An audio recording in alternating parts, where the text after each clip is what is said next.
में देखा, जो आपको मैंने शेयर किया है कि पहले घर में सूर्य पक्का है, दूसरे घर में गुरु पक्का है, तीसरे घर में मंगल।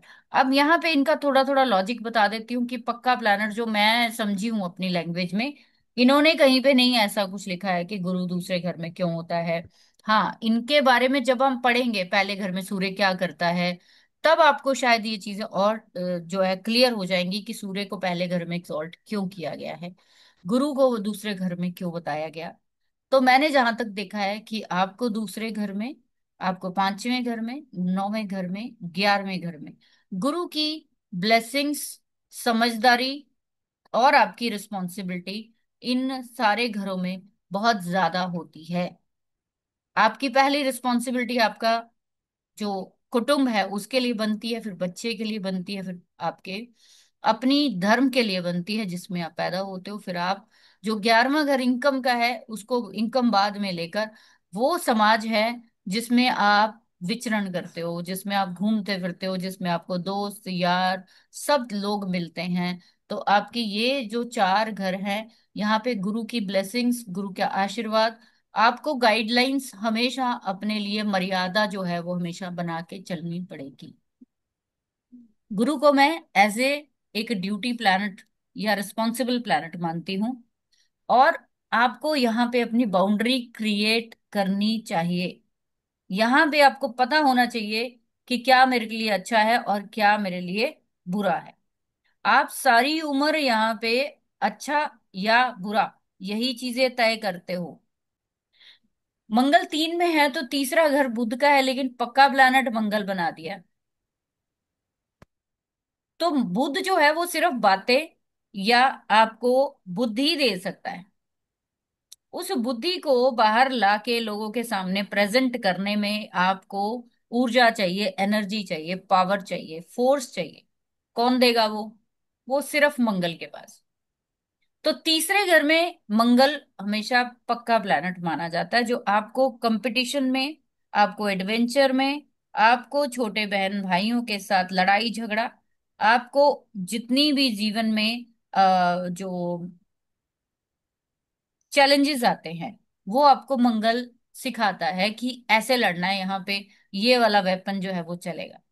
तो चंद्रमा चौथे घर में तो मैंने आपको उसका बता दिया है। गुरु पांचवें घर में बच्चे के लिए, आपकी स्किल के लिए, आपकी पूर्व के जितने भी आपके ब्लेसिंग्स है उसके लिए जरूरी है। केतु 6 में, नान का परिवार होता है छठा घर।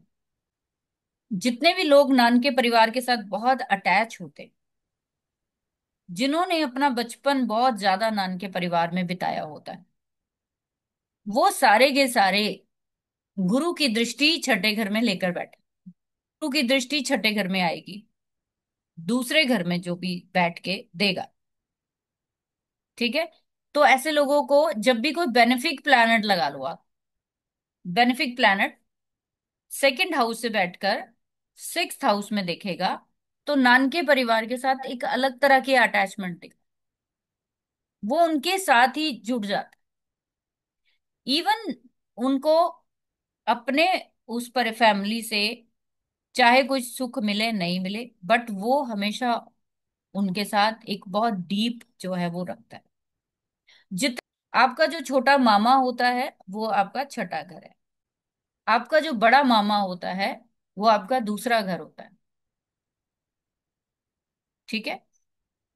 जितने भी हम लोग नान के परिवार के साथ तकलीफें झेलते हैं, बड़े और मामे छोटे मामे जितने भी आते हैं, वो सारे 2 और 6 से कनेक्टेड है, इसी करके आपके नान के परिवार के साथ डिस्प्यूट होते हैं। तो अगर आप देखोगे जुपिटर बेशक छठे घर में खराब होता है बुध के घर में, लेकिन उसके बावजूद ये इंसान अपने नान के परिवार के लिए बहुत कुछ करेगा, या फिर इनका खुद मामा जो है वो इनके लिए बहुत कुछ करेगा। आपकी नानी जो होती है वो चंद्रमा ही होती है, दादी जो होती है वो भी चंद्रमा होती है, आपकी माँ भी चंद्रमा होती है। जब भी आपका चंद्रमा अफ्लिक्शन में आएगा तो ना नानी ना दादी, इन किसी का भी आपकी जिंदगी में जो रोल है वो आपको कम दिखेगा। बाकी अगर आप एज पर अगर हाउसेस जाना चाहते हो, तो आपकी नानी के बारे में आपका 7वां घर बताता है, आपकी दादी के बारे में आपका 12वां घर बताता है, क्योंकि 9वां घर पिता का है, वहां से चौथा लेंगे तो 12वां घर। चौथा घर माँ का है, तो नानी के लिए चौथे से चौथा आपका 12वां घर आएगा। आप किसी की भी माँ के बारे में जानना चाहते हो, उससे चौथे में चले जाओ। आपका स्पाउस की मदर जो है वो भी 10वां घर लेते हैं ना। क्यों लेते हैं? कि 7 से फोर्थ है। तो आप देखोगे कि ये जो छठा घर है वो चंद्रमा यानी चौथे घर से तीसरा पड़ता है, तो छोटा मामा। चंद्रमा से 11वां घर दूसरा पड़ता है, तो इसलिए बड़ा मामा। ठीक है। चंद्रमा से चौथा नानी। चंद्रमा से 9वां घर फिर से आ जाओ, 12वां घर। वो कौन है? वो आपके माँ के, जो आपके पिता है, यानी आपके नाना जी। एक ही भाव है, आप किसके लिए देखना चाहते हो वो देखो। इसीलिए जब एक भाव खराब होता है, उसमें बैठा हुआ प्लैनेट उसको डिस्टर्ब करता है, वो एक चीज पे अटैक नहीं करता है, वो मल्टीपल लेवल पे बार बार बार बार अटैक करता है। ठीक है। तो ये आपका रहेगा। उसके बाद आ जाओ 7वें घर में। अच्छा, छठे घर में जैसे मैंने आपको बताया केतु पक्का है। तो केतु यहाँ पे क्या दिखाता है? जड़ दिखाता है, रूट्स दिखाता है, एग्रीकल्चर दिखाता है, जितने जमीन के नीचे होने वाले काम है वो दिखाता है। केतु यहाँ पे आपके नान के परिवार की हर चीज को दिखाता है। यहाँ पे जो भी प्लैनेट बैठेगा इस घर में, दूसरे घर से जैसा भी दृष्टि आएगी, आपके नान के परिवार में वैसी ही हरकतें होती हैं। 7वां घर शुक्र और बुध यहाँ पे बिठाए गए। कल मैंने इसकी डिटेल आपको दे दी थी, काफी लंबी चौड़ी।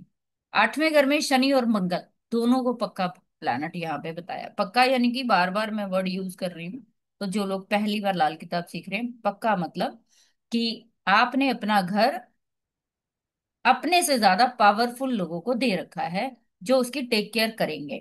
जो उसके अंदर दुश्मन या दोस्त आने देंगे नहीं आने देंगे, कैसा माहौल वहां का, एक तरह से आपने वहां पे सिक्योर पोजीशन पे कुछ लोग रखे हैं अपने फेवर में। तो शनि मंगल 8वें घर में, यहाँ पे जो भी प्लैनेट्स आएंगे वो शनि मंगल के से पहले उसको जूझना पड़ेगा, तब वो आगे बढ़ पाए। 9वां घर फिर से गुरु, 10वां घर शनि। शनि अपने ही घर में पक्का है। 11वें घर में गुरु को अदालत का जज बताया गया। जैसे मैंने आपको बोला कि इनकम कैसी होगी, बेईमानी से होगी, ईमानदारी से होगी, या किसी का पैसा मारोगे, क्या करोगे। गुरु आपकी बाउंड्री क्रिएट करता है कि आपको जो अपना पैसा कमाना है, जो आपको अपनी चीजें कमानी है, वो कैसे धर्म के अंदर रह के समाज के लिए। ये जो आपका समाज होता है, ये दो घरों से देखा जाता है। आपका समाज या आपकी पब्लिक जो होती है वो चौथा घर होता है। आपका पूरी जो, जिस भी बाउंड्री में आप पूरी उम्र रहते हो, जिस भी दुनिया में आप रहते हो, वो भी आपका 11वां घर भी दिखाता है। तो आपके जीवन में 11वें घर में बैठे हुए प्लैनेट गुरु से लड़ेंगे पहले। अगर यहाँ पे मेलेफिक है गुरु के, इसीलिए यहाँ पे राहु को बहुत ज्यादा खराब माना गया है कि वो गुरु की अदालत में। राहु क्या होता है? षड्यंत्रकारी है, धोखेबाज प्लैनेट है, छाया है। तो ऐसे व्यक्ति को अपनी जिंदगी में जो दोस्त यार फ्रेंड सर्कल रिश्ते जो मिलेंगे, वो सारे ज्यादातर फ्रॉड करने वाले मिलेंगे, फायदा उठाने वाले मिलेंगे, चीटर मिलेंगे। तो जिंदगी में जब मुड़ के राहु 11 में आएगा तो झटका लगेगा उसे। 12 में राहु है, पक्का प्लैनेट। राहु आसमानी ताकतों को दिखाता है, यानी कि केतु आपके उस पाताल को दिखाता है जहां तक सिवाय कीड़े मकोड़ों के कोई नहीं पहुंच सकता, रोशनी भी नहीं पहुंच सकती। रोशनी का तो कोई मतलब ही नहीं। केतु आपके उस जड़ को दिखाता है जहां पे अंत होता है चीजों का। लेकिन राहु जो है वो आपको बाहरी ताकतें दिखाता है, आसमानी ताकतें जो आपको हवा में दिखाई देती हैं, आसमान की तरफ उड़ाना सिखाता है राहु। तो आपको भ्रम, सपने, जो आपको चीजें दिखाता है वो राहु ही दिखाता है, इसके अलावा कोई प्लैनेट नहीं दिखाता, इसलिए इसको बाहरी दुनिया के लिए जोड़ा गया है।